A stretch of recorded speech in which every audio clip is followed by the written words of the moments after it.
Welcome to the Head Shepherd Podcast. I'm your host, Mark Ferguson, CEO at Next Gen Agri International, where we help livestock managers get the best out of their stock. Before we get started, a big thanks to our three fantastic sponsors. Allflex, part of MSD, perhaps better known as Cooper's Animal Health in Australia, offers one of New Zealand and Australia's largest livestock product portfolios with a comprehensive suite of animal health and management products. Heinegger is a one-stop shop for wool harvesting and animal fibre removal. The Heinegger team have a deep understanding of livestock agriculture, backed by Swiss engineering and a family business dedicated to manufacturing the best. ProA Livestock Equipment have been delivering industry-leading livestock handling systems to producers across Australia, New Zealand and beyond for the last 25 years to improve on-farm safety, efficiency and profitability.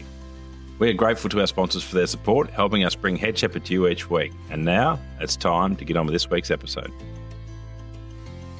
Welcome back to Head Shepherd. Great to have you listening along. You're with Ferg. This week on the show, we have Angus Street joining us. Angus is the CEO at the New Zealand Merino Company. He was the CEO of Auctions Plus prior to that. Some of you may have known him from those days, then moved across the ditch to run NZM. And so we have a great chat around a bit about his career, but also around that company and where it's been and where it's going. Before we get into that, a couple of things I just want to quickly mention. We do have that job opening in southeast South Australia or on the Western District border there somewhere, or Victoria, somewhere in there. We're looking for a consultant to replace Phoebe Eckerman. So if you love breeding sheep and beef, then we'd love to hear from you. So get in touch. It's on Seek or it's on the hub, and so you can find out a bit more there, or just give me a call or an email. And also wanted to mention the National Pole Dorset Conference. I'm the MC at that event on the 23rd, 24th of February. There's a great lineup of speakers. I'm speaking a couple of different times as well as MCing. So if you're interested in the Pole Dorset breed, or you're a breeder of those or a user of those flock rams, a good opportunity to really come together and sort of talk about the breed and talk about the attributes that are under improvement, and just a general good opportunity to drive the breed forward. So if you're interested in that, a range of different ways to run into that. We'll put some links in the show notes to get tickets to that event. The tickets are closing soon, so I'll jump on there and register. And it'd be really good to catch up in Wagga, 23rd, 24th of Feb, a couple of days in Wagga, talking about Pole Dorsets. Righto, we'll get underway with this week's show with Angus Street from New Zealand Merino. Welcome, Angus Street, to Head Shepherd. Thanks, Ferg. Thanks so much for having me. Never thought I'd get the chance. It's a pretty exclusive list of people you've interviewed, so I'm happy I made the cut. Excellent, mate. Yeah, no, you just snuck in there. No, we've been trying for a little while to get this done, so it's good to actually finally recording it early in 2026. Apparently not too early to say Happy New Year, but just early enough. Never too early to say Happy New Year. Mate, we might get you to start with, I guess, a bit of your background, sort of, run us through pre-Auctions Plus, then Auctions Plus, and then your role now at CEO of New Zealand Merino.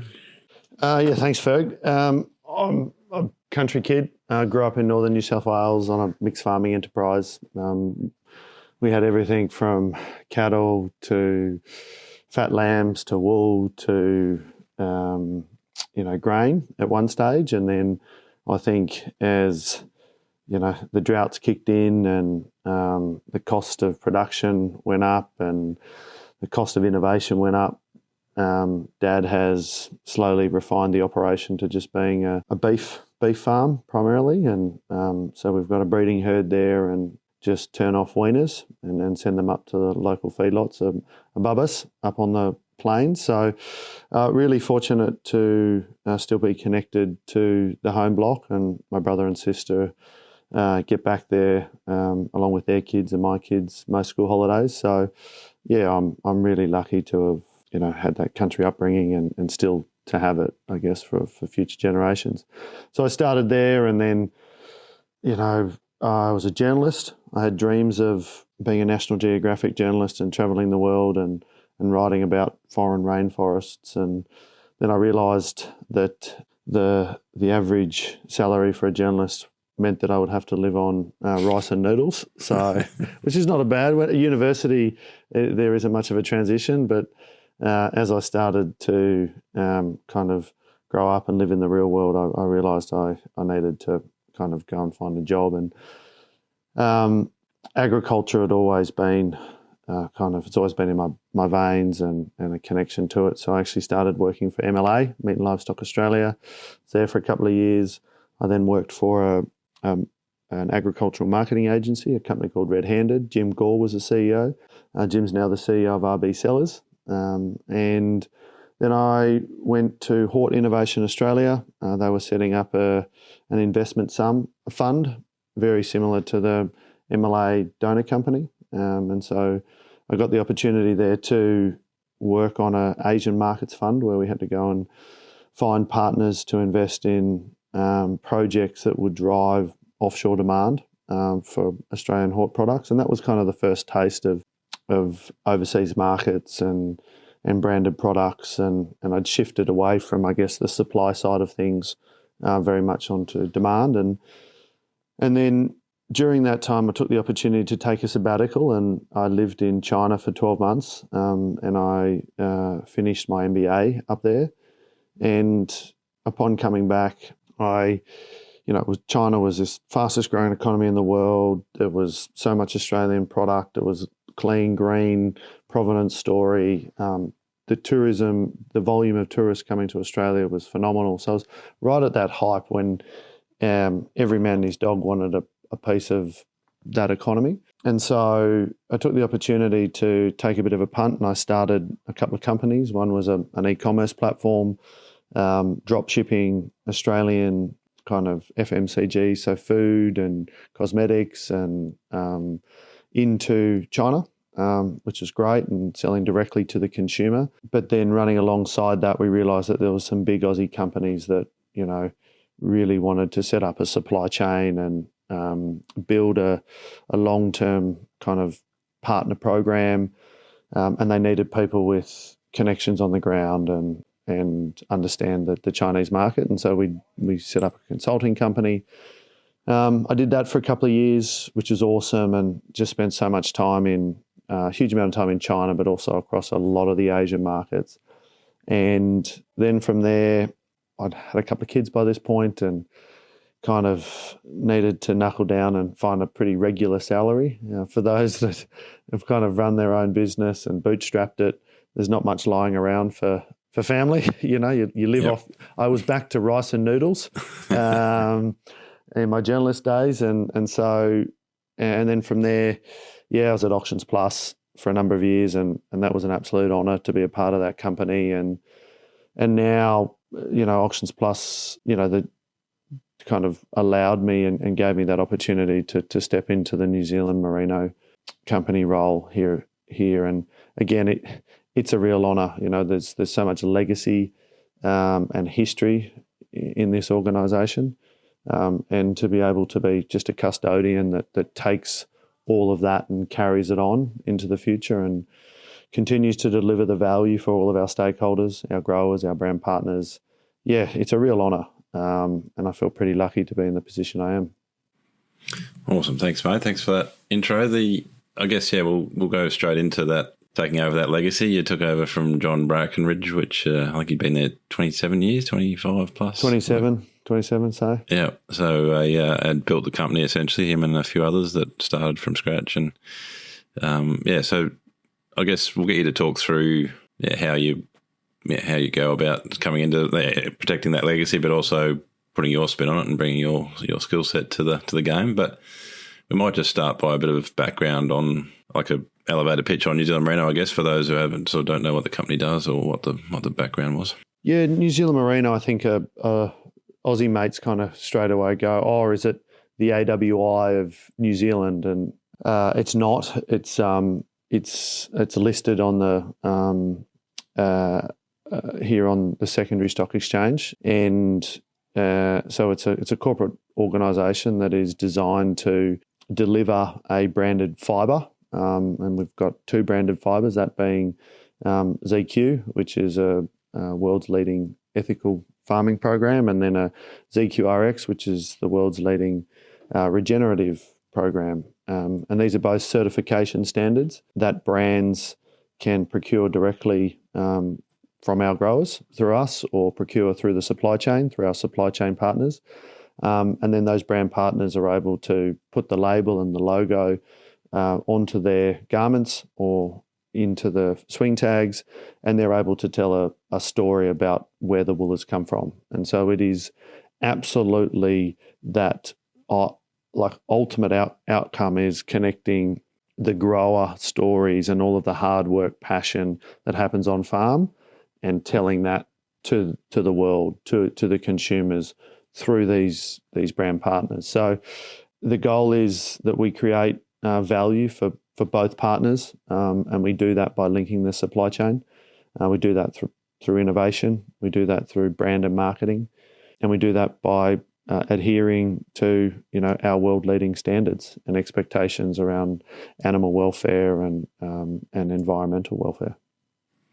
Yeah, excellent. And as some people know, I spent a bit of time. That's the whole reason I moved to New Zealand, was to work for New Zealand Merino. And when back in the days when, really leaning into the innovation on the on-farm innovation, which was not something that had been done before or has been done since, but that made, it was a really great time there at New Zealand Merino to basically try and change the farm industry for the better, which I think we achieved and hopefully are still achieving. But I'd just say on that, Ferg, before you kick off, I think the time when you were there, so many growers and partners speak so highly of it. Those R&D projects and the on-farm work that we did was, again, world-leading, groundbreaking, and has created an absolute legacy for our growers. And so it's just almost as you watch the history of NZM over the 27 years, at different times there have been different things that the company has led with, and we've always focused on what is the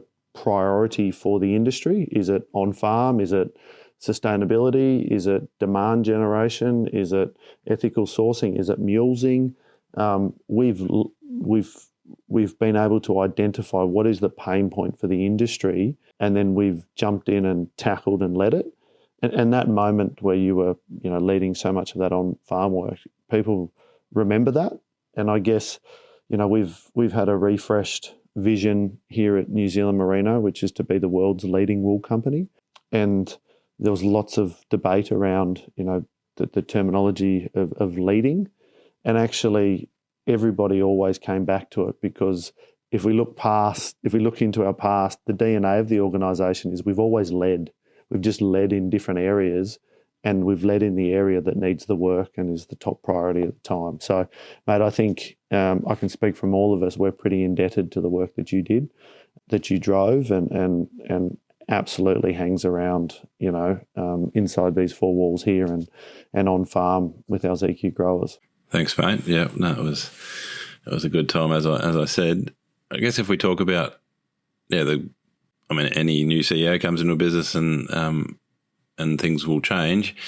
And I think you've described it as the second half of the game, sort of taking it to a different level. What is, I guess in practical terms, what does that look like, do you think, as what's changing and what's staying the same? Yeah, I think before we jump to the second half, it's really good to understand the first. And the first is almost, you've kind of got a pre-season even before the first half. And the pre-season for us as an organisation was a huge amount of discovery. And by discovery, it was like, what do we stand for? How do we operate? What are we the best in the world at? What's our economic engine? What are our drivers of success? What do our customers value most? What are our blind spots? What are we doing poorly? What should we stop doing? What should we start doing? What should we keep doing? So we ran, had endless conversations, ran workshops, with customers, with suppliers, with supply chain partners, with the team, with ex-employees, just trying to truly understand and synthesize down to, what makes us unique, how do we create value, and then how do we double down on that, right? Like, very simple way of thinking about it. And then, then we kind of get into it. We get into the work. We've kind of got a plan on a page at that point. We've got a vision, as I just said, to be the world's leading wool company. We've got a purpose, which is to create a healthier world for people and planet by advancing nature's brilliance. And nature's brilliance to us is wool, all wool, not just merino wool, but merino, mid and strong wool. and it's about advancing it. It's leaning towards that leading piece. So, we've got really clear vision and purpose, and we just start executing. And so the last year and a half of our 3-year strategic reset has kind of been testing a lot of those assumptions that we had when we completed the discovery phase. And obviously during that kind of first half, we've had some pretty big things come at us, things like a PETA attack, which have really allowed us to synthesize the integrity that we do bring to on-farm standards of ZQ and ZQRX. It's also identified opportunities for evolution and change to be able to lift the standard, and where else can we lead. So that's created a huge amount of really positive dialogue for us internally with our brand partners and with growers. We've also been able to look at, how do we create value? And, in creating that value, it's having, we believe, the value extends beyond the brand partner to the consumer having a recognition of a mark, our brand, and therefore preferencing that from our customer's point of view. It's about driving sales, margin, and reputation. From a Icebreaker, a Mons, a Raider, or any of our other brand partners. It's around how do we deliver sales, margin, or reputation, and we do reputation in our sleep, and now it's around, we do margin because we're able to lock in long-term contracts, and we're able to protect both brand and supplier from those market swings, the volatility we see. And the third one is that sales piece. How do we actually drive sales for these brands? And if we can get all three humming, then, we believe we'll be able to achieve our vision. And so focusing, what does that strategy look like? We've also been having lots of conversations around, the wool industry is shrinking globally. Is there the need for consolidation? There's lots of leakage along the supply chain. There's lots of duplication. And I think, not just here in New Zealand, but across the globe, there is the opportunity for the wool industry to kind of reflect and go, how do we, instead of compete our way down to the lowest common denominator, how do we actually come together and create win-win solutions for everyone? Because at the end of the day, everybody along the supply chain, if we keep working our way down, the person who gets, who is the worst off is the grower, right? And that needs to change, because how do we keep growers growing great wool, right? We don't want to become a cottage industry. We want wool to be, the most preferred natural fibre out of that natural fibre selection. And so, kind of three big buckets for us that we've been testing. You asked, what does the second half look like? Well, we've just had half time. We finished the year and we've just had half time. And what I can say is that, there's lots on the horizon. We've tested and refined a lot of those theories, and you will see this year some really excited changes coming at New Zealand Merino. Things like digital traceability. We've already announced that for all of our branded fibres. We'll be doing a V6 for our ZQ standard. We'll be looking to have all of our certification and claims for both of our products being vetted and verified to meet EU regulation. And, we're also looking to how do we reset our brand and our identity in the market to be able to get those consumers to engage with it and preference it over other wool marks. So that's kind of the first half, and there's plenty of other stuff happening. The team are heads down, bum up, and, I feel pretty fortunate to just be sitting here observing and riding shotgun with them. Excellent. You've mentioned ZQ a couple of times, and it's obviously been cornerstone of NZM's brand equity for most of the time. And I guess, essentially, New Zealand Merino started off with a sort of non-mules was the sort of platform, and probably Icebreaker was the only brand supplied, and now it's ZQ has become a lot more, and obviously with ZQRX is more still. But it's now, obviously a complete as you've already talked about, but it's welfare, it's environmental credentials, it's human, it's the whole shooting match now. Whereas it just started off with a brand recognising they didn't want to use mule's wool essentially, and that sort of, I guess, started. And it's interesting that the guy who's probably been there that whole time through that path has been Dave Maslin, who's finishing up today, but he's obviously led a heap of that. And we've had him on before. But yeah, Dave's an icon of the wool industry, right? And New Zealand Merino has been so fortunate to have him in the team driving so much of that change. You know, without Dave, Dave and his curiosity, we wouldn't probably have got to ZQ and ZQRX. And so, his passion, his authenticity and his genuineness in how he has driven those changes, have been instrumental and an absolute cornerstone to New Zealand Merino's success to date. Really sad to see him go.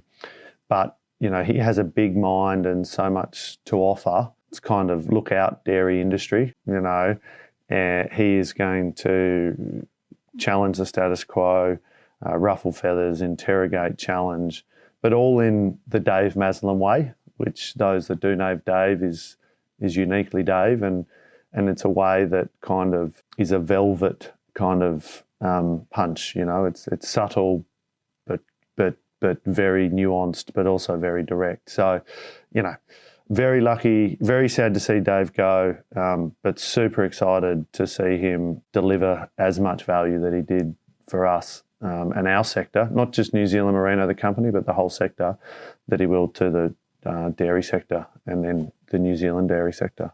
Yeah, no, 100%. It's interesting with, I guess, ZQ started off as sort of, milling, but also just telling the story, and we hear that all the time in ag, that we need to tell our story better. Now with the digital move you've just talked about and stuff, it's obviously, the story's part of it, but a brand is looking for certainty and safety and essentially an insurance policy against whether it's welfare attacks or environmental credential attacks, or just wanting to hit into a consumer market that's aware of all those things. I guess just talk us through how that's playing or what that means to you. Yeah, definitely, Ferg, and it is that evolution.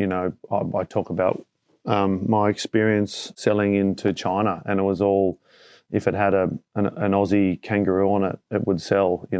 Back in the day, it was just provenance. And to validate provenance, it was clean green grass, a black cow, if we're talking beef, or it was Tasmanian cherry orchard, and there was no verification, no validation of that provenance, or let alone any of the production methods that were occurring on that farm. It's evolved massively, and I'd say in the last 2 years that I've been here, or 2.5 years that I've been here, it's evolved even more. When I first started, there was very much a 50-50 balance. We want to tell the story.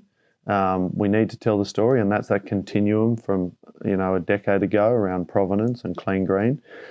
But we also need the data and the evidence to back that up. And that data and evidence request was coming from all of the changes in regulation around product reporting, around ESG reporting, around a lot of the claims that the brands were wanting to make and the promises that they were making from their science-based targets initiative. So there was a real convergence. I would then say over the last 2 years, we've kind of seen two trains of thought. And the first train of thought is brands almost too gun shy to say anything. There's a terminology in the trade they call green hushing.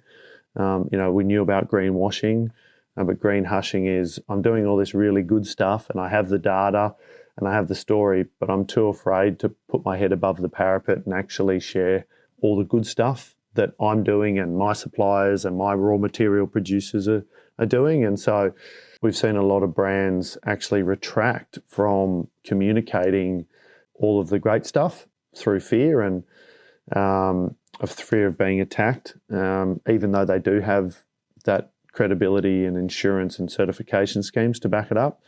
So that'll be really interesting to see how that unfolds, and is that economic changes? When the economy opens up, will that shift those brands? Is it geopolitical? With some of the leaders and some of their decisions and driving policy change, will that change that as well? I do believe that absolutely that it will open up, and those brands will have the confidence to start to talk about it again, especially the ones that have got it right. It's just there's some macro kind of environmental things coming at them. The other train is brands. Brands have splintered into, I just want the data, and I just want to be able to make the claims. And then others are actually, no, I want to double down on the story. And those that want to double down on the story recognise that people don't engage with data and science, and they engage with humans, and they engage with their stories. And then those other brands that just want the data and the evidence and are very compliance based are kind of using it to validate their position in the market. So what we as a business have to do, what ZQ has to do, ZQ has to be able to meet the needs of all of those customer kind of criteria. And it does. ZQ and ZQRX are a certified standard. They will be ISEAL accredited. They will have claims that have been checked and verified against EU regulation. They will have data available to them. That data will be available to attach to our wool tokens that will go up the supply chain. And then we will also be able to, if they are sourcing directly from growers, be able to tell, the grower story. So it's around providing a solution set to brand partners who are in a really uncertain and a bit of a chaotic world. They've got tariffs coming at them. They've got regulatory changes every second week. They've got really tough economic conditions that they're trading in. Logistics is an absolute nightmare for a lot of them. Geopolitical wars, so and raw material costs as well. A kind of the volatility in them at the moment is pretty horrendous. So for us, if we can provide that solution set and be that trusted partner over the long term, we're able to deliver value to all of our stakeholders. Yeah, excellent. I guess the thing that I really enjoyed about when I worked at New Zealand Merino, I still enjoy about a lot of our growers over here obviously supply the company.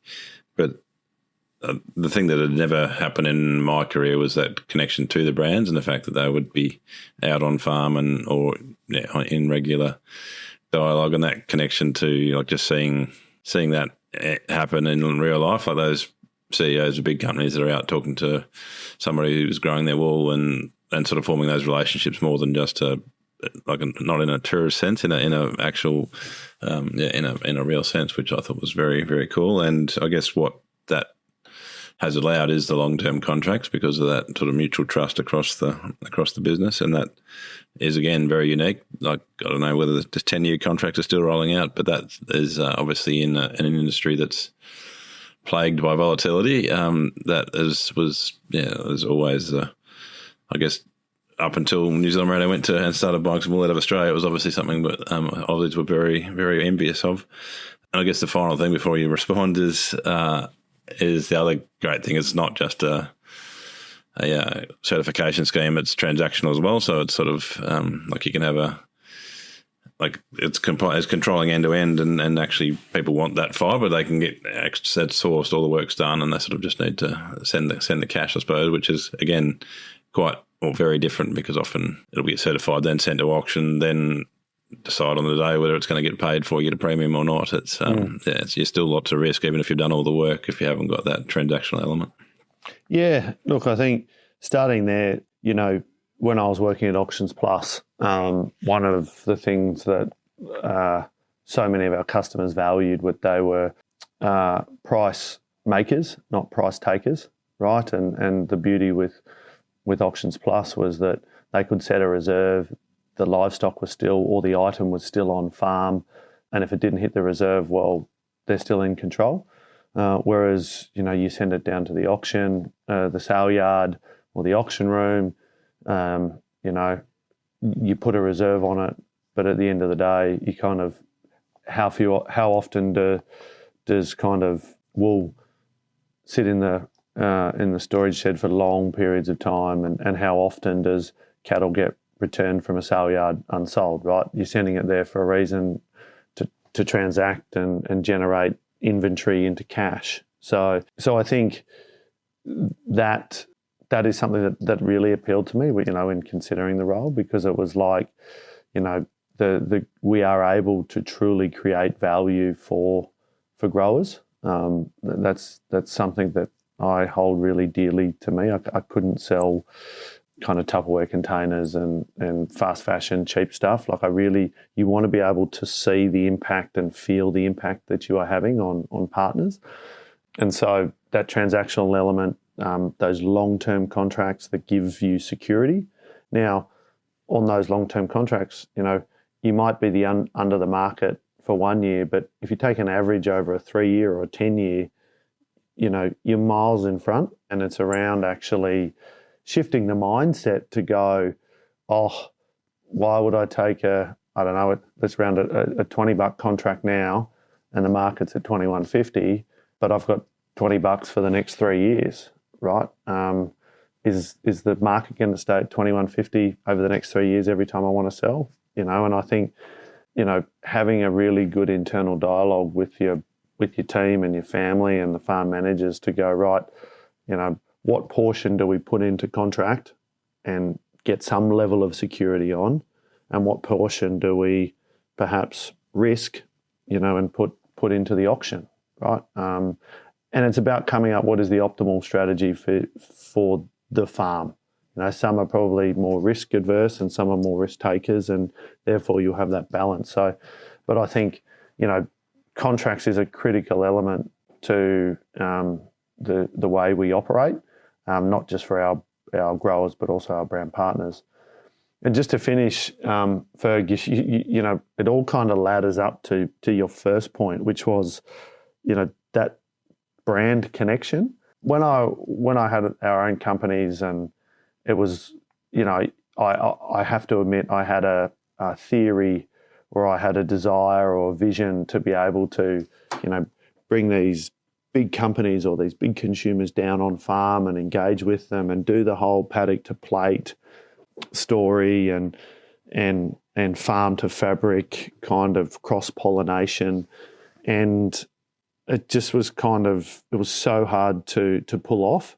And then when I started here, just blown away, and it still blows me away that CEOs, executive teams will either come down themselves, or they will send their sustainability manager or their procurement manager or their animal welfare expert down, or their marketing teams down.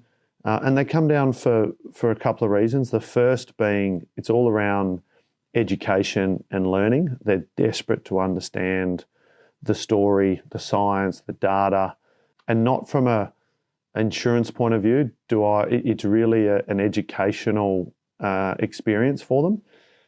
The second is typically another trip by another team from the business, which is, there's so many great stories to tell from our raw material producers. We can use this in marketing content. We can tell the world about this. They fall in love with what our growers are doing, right? And so then to be able to enable that, that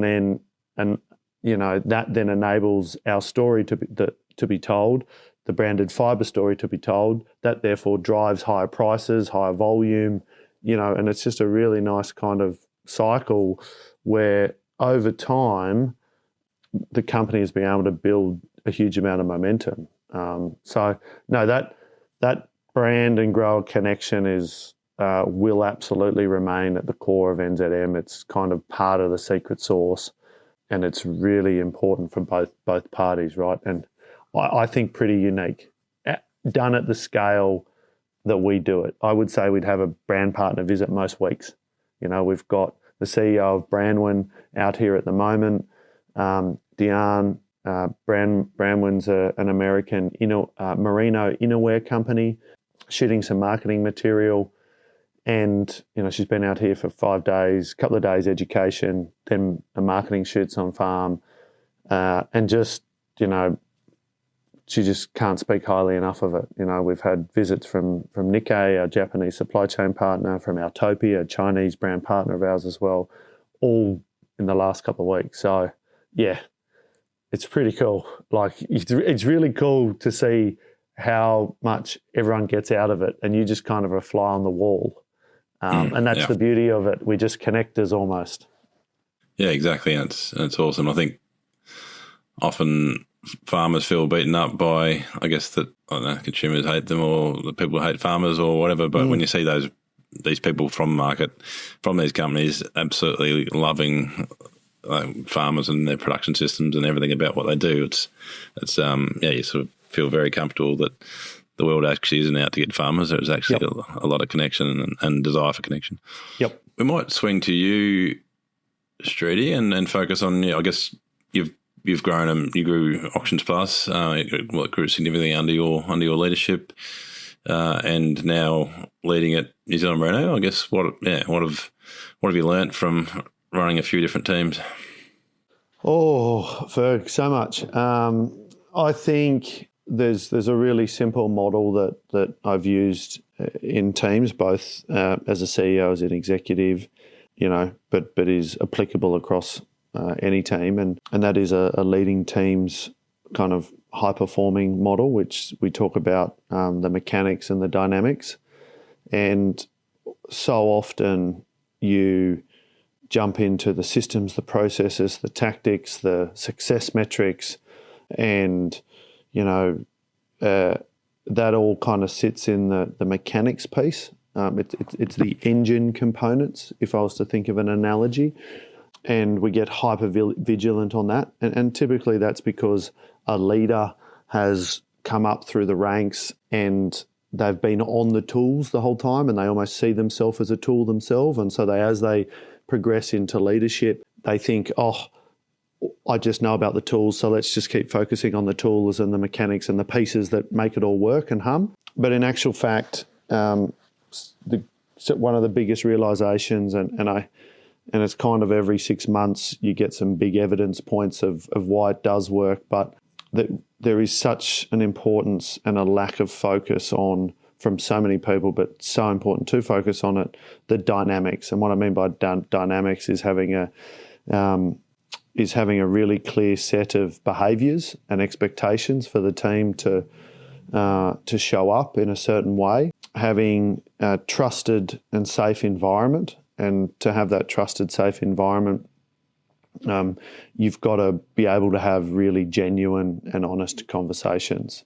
And then you've got to have strong and respecting relationships. And so, trusted environment and a set of behaviours are the kind of cornerstones of the dynamics for us. And we've got here at NZM a set of what we call our threads, a pun on words connecting to the material, but our values are to raise the bar, to make every move matter, and to be bold by nature. And they are embedded into our performance management. They are embedded into our weekly conversations. We just had a all-staff meeting, and we do shout-outs, wins and celebrations for people that have lived our threads. And so, they're not some slogans that sit on the wall when you walk into the foyer. They're actually lived and breathed. And that takes time. And then the trusted and respected environment is made up of those two components.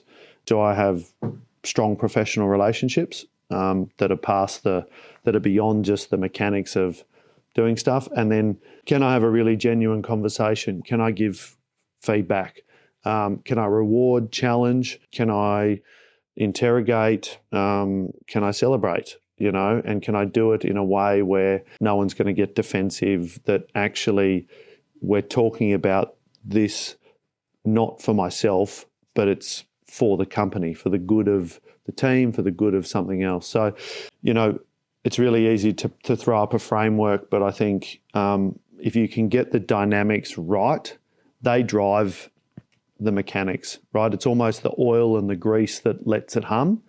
And leading, being fortunate enough to be a part of teams and leading teams, it's all too often, you jump into the mechanics and forget about the dynamics. And actually, when you focus on that, the teams just hum, and you just like you get so many little micro moments of momentum, and it's those moments of momentum that you're like, we're moving the dial here, and it takes time. No big bang moment will ever change a company.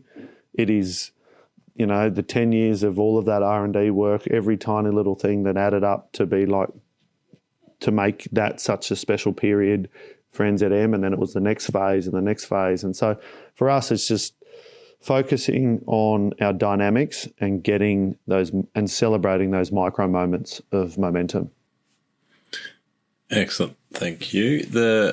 It always feels, everything's always changing, but it just feels like the last couple of years it's been on steroids, and there's a million quotes on that front. But I guess to you, and this doesn't have to be NZM, just agriculture generally, with the power that we're having at our hands now with AI and everything that brings, where do you see the big changes, the big disruptions coming into ag? And that's a tough question without notice, but I'm sure you've got an answer. Yeah, thanks, Ferg. Geez. I'd started off by saying the change has been rapid, fast, disruptive in the last, 2 to 3 years, 2 to 5 years. I think it's going to get faster, if I'm honest with you. I think the rate of change is not slowing down. There's no steady state anymore. So I'd say that right off the bat.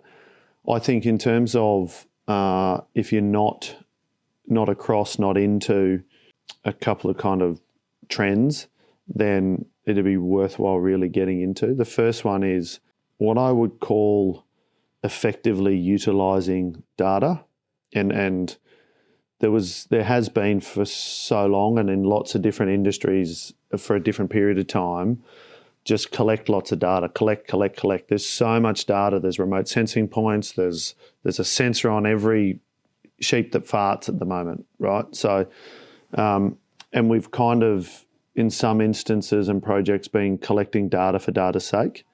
And so I think we're at that period now, and some industries have surpassed this, and I would say the wool industry probably hasn't in some segments. I think there's room in others, but really focusing on what data do we need to drive the right outcomes, not data for data's sake, and getting really clear on that. And then taking it, there'll be industry data that is critical, not just kind of waffle, but then at a farm level, like what are the handful, there shouldn't be really more than 3 to 5 key results that if you can move them a millimetre, has a significant impact. So I think it's, right data for the right reasons would be the first piece. And then I think the second piece, which comes after it, is AI, right? Like, I must admit, I was on it early, and then I got quite skeptical and kind of stepped away from it because I got quite overwhelmed. I sound like my father at the moment, when the internet came. But, and then it's kind of the last 12 months, it's sorted itself out. It's got a lot faster. It's got a lot more user-friendly. It's got, and in 8 months, it's gone ahead faster than I could have expected,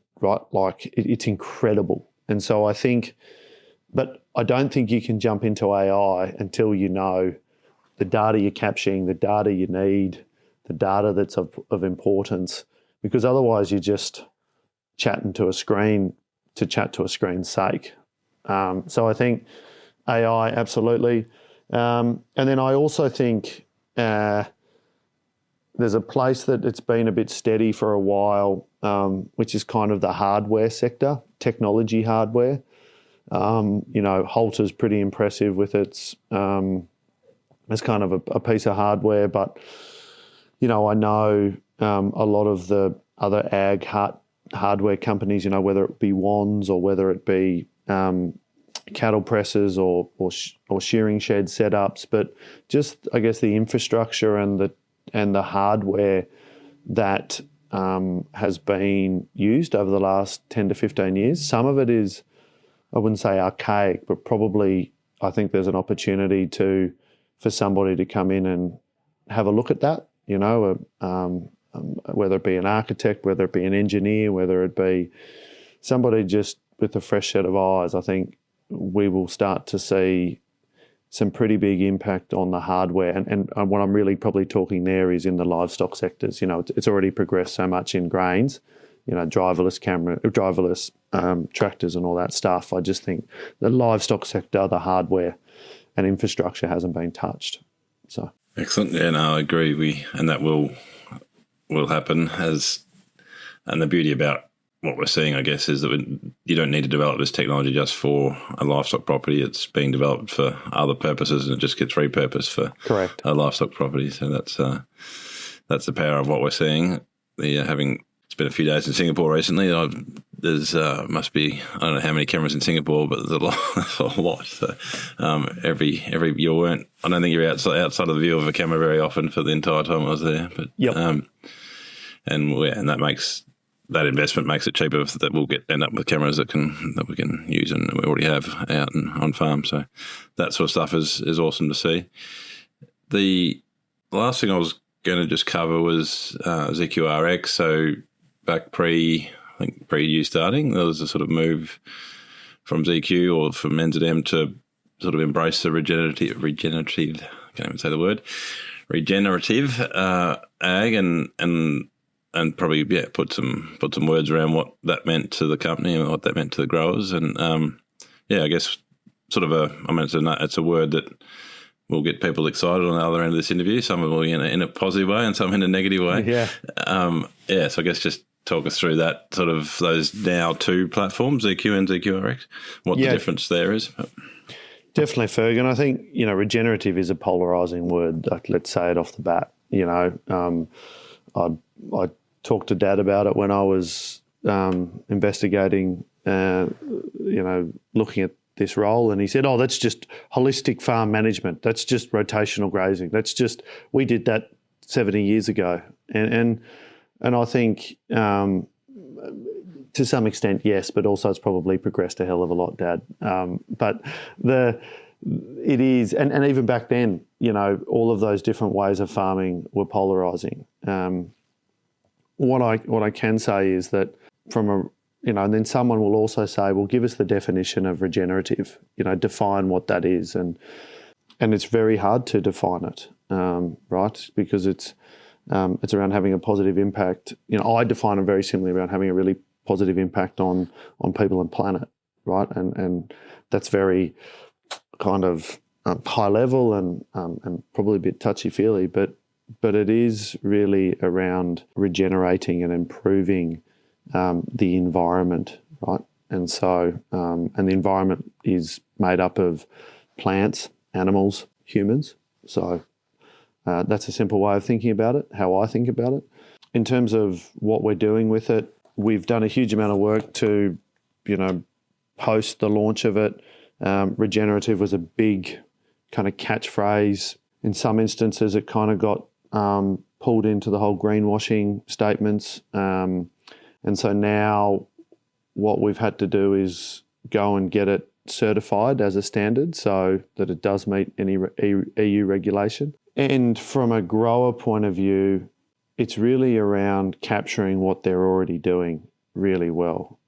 Growers that supply ZQ are already some of the best custodians of the land and the animals in the world.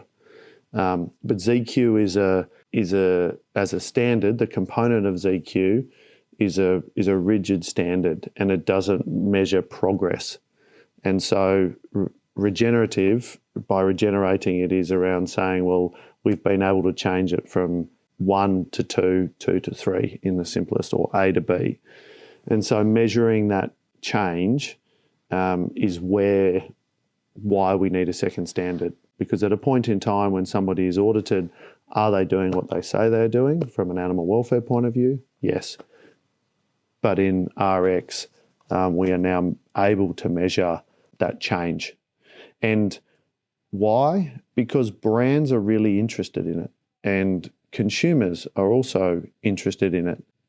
I don't have the stats, but it's in different research papers will say somewhere between 60 and 80% of the population consider the environmental impact when they are purchasing an item or when they're purchasing fashion or textiles.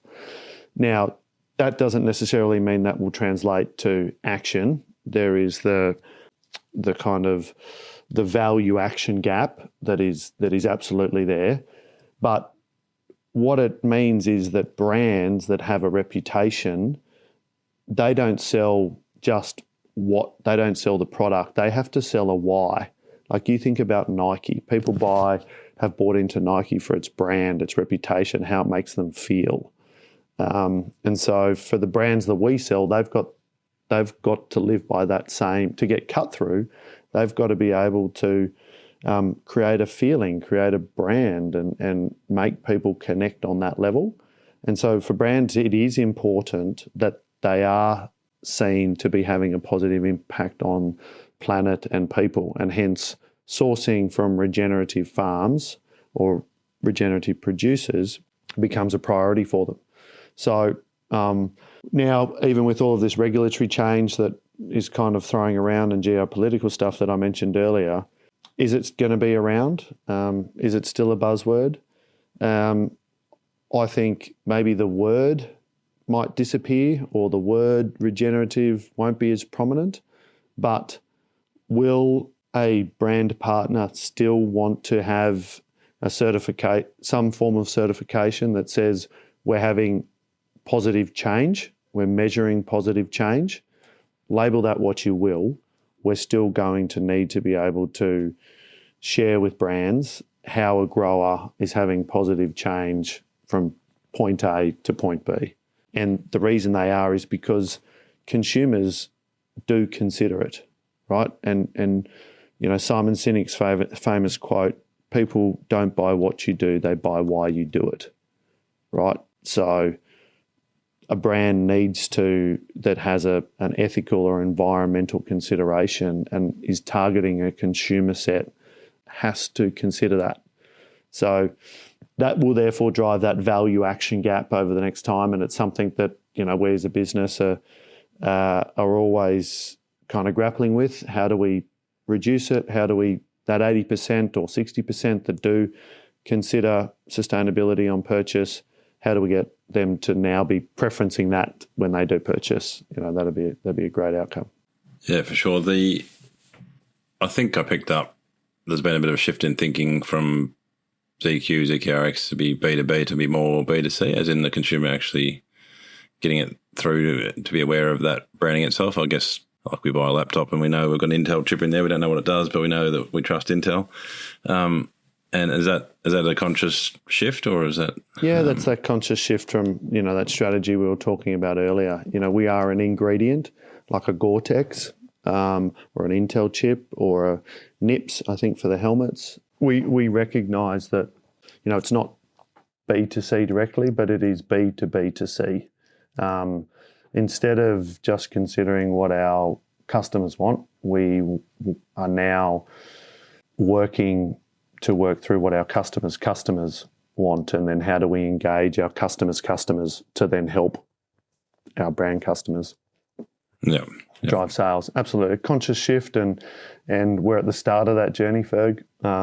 We recognise that, you know, that's a kind of a 5 to 10 year investment and consideration, and it's not necessarily about being flashy and putting billboards up in Times Square and spending a heap of money on the top of the line. It's around consistently having our ZQ brand show up in the right places. So, you know, on posters in our brand partner stores, on swing tags, on the e-commerce site ZQ's mentioned. So it's around enabling our brands to celebrate ZQ, the branded fibre, the ingredient, and all of those incremental kind of moments that they create accumulate to really high brand awareness at a consumer level. So, bit of fun. Yeah, I know next to nothing about marketing, but that made a lot of sense to me back when I was there, that I could never understand why it wasn't going through to the consumer. So, yeah, a bit of a shift. Yeah. Excellent. Well, it's been awesome, mate. The last question I want to ask you is, and again, I'm doing this without notice, which is, again, unfair, but we'll do it anyway. Who's the best human you've had the pleasure to learn from? Oh, good question. I would say there'd be two, Scott Hansen and Don Heatley. Don was the chairman of MLA and Scott was the CEO during the that live export crisis with Indonesia many years ago, when Four Corners and PETA kind of released a video, or Four Corners ran a program. And I think Scott and Don's humility and calmness and composure in such chaos for an extended period of time really, if I think back to great leaders, they weren't flashy. They didn't do big, bold statements. They just stood up, had a level of composure, and did what needed to be done at the right time, and really simple. So, I kind of go back to, John Eales, and that kick to win the Bledisloe. I just want to remind all the Kiwis out there, it's been a while, but it's good to bring it up. Some are old enough to remember. Yeah. Some are old enough to remember. But, I think Matt Burke was off injured and he just walked up and he said, "I'll take it," and no one blinked. No one, and he didn't even. So I just think that composure is the word I would use to describe both of them. Pretty impressive. Awesome, mate. Really appreciate that answer, and and really appreciate your time today. I know you're a busy man, got plenty on, so appreciate having an hour with you to learn a bit more about the company and you as well. And so all the best. Look forward to continuing to watch N2M grow. Thanks, Ferg. It's been an absolute honour. Look forward to having a beer with you at Lamex and everybody else who's going to join. But I wish everybody a really great year for 2026. Thanks, mate. See ya. Thanks for listening, and thanks again to our three fantastic sponsors. Heinegger, who are proud world leaders in the manufacturing and supply of professional sheep shearing and clipping equipment. Allflex Livestock Intelligence, part of MSD Animal Health, offer extensive livestock product portfolio focused on animal health management, all backed up by exceptional service. ProWay Livestock Equipment offer turnkey solutions from design through to professional installation and specialise in facilities that are tailored to your specific operation for all livestock species. We thank these three great companies for their ongoing support of the Head Shepherd podcast.